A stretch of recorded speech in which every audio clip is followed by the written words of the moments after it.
সুপারস্টোরগুলোর শূন্য তাক, একসময় যেখানে উপচে পড়ত নানা পণ্যের পসরা, এখন দুধ, মাংস কিংবা সবজির মতো প্রয়োজনীয় পণ্য না পেয়ে হতাশ হয়ে ফিরতে হচ্ছে ক্রেতাদের। শুধু তাই নয়, পাওয়া যাচ্ছে না টয়লেট পেপারও।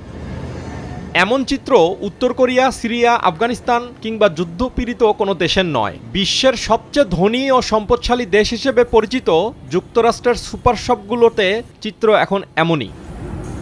দ্রুত ছড়িয়ে পড়া ওমিক্রন ও মহামারীর কারণে সৃষ্ট সাপ্লাই চেইন সংকটে এই বেহাল দশা দেশটির। সাথে যোগ হয়েছে উচ্চ মূল্যস্ফীতি। প্রাচুর্য আর ভোগী জীবনে অভ্যস্ত মার্কিনীদের জন্য এ এক চরম দুর্দশার সময়। No toilet paper. মাংস নেই, এমনকি নেই টয়লেট পেপারও। এটা অদ্ভুত। আমি আমার মেয়ের জন্য প্রয়োজনীয় কিছু জিনিস কিনতে এসেছিলাম, কিন্তু সুপার শপগুলোতে কিছুই নেই, একদম কিচ্ছু না। এটা একদমই অবিশ্বাস্য। Safeway in Maryland, nothing. সহসাই এ পরিস্থিতির উন্নতি হওয়ার কোনো সম্ভাবনা নেই বলে মনে করছেন বিশ্লেষকরা। ওমিক্রন, মূল্যস্ফীতি, সাপ্লাই চেইন সংকট আর তার সাথে যোগ হয়েছে তুষারপাত সহ দুর্যোগপূর্ণ আবহাওয়া।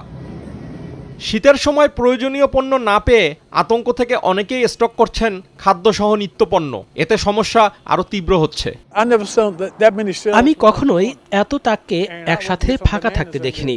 আমি কলা কিনতে এসেছিলাম, কিন্তু পুরো সুপার স্টোরে আছে মাত্র 5টি কলা। গত 2 সপ্তাহ ধরে আমার পাতে কোনো সালাদ নেই। এক স্টোর থেকে আরেক স্টোরে ঘুরছি, কিন্তু কোথাও কিছু নেই। এরকম পরিস্থিতি আমি আর কখনোই দেখিনি। এদিকে করোনা মহামারীর প্রভাবে বর্তমানে মূল্যস্ফীতি চরমে যুক্তরাষ্ট্রে। দেশটির ভোক্তা মূল্য সূচক গত ডিসেম্বর মাসে 7% ছাড়িয়েছে আগের বছরের থেকে, যা গত 4 দশকের মধ্যে সর্বোচ্চ।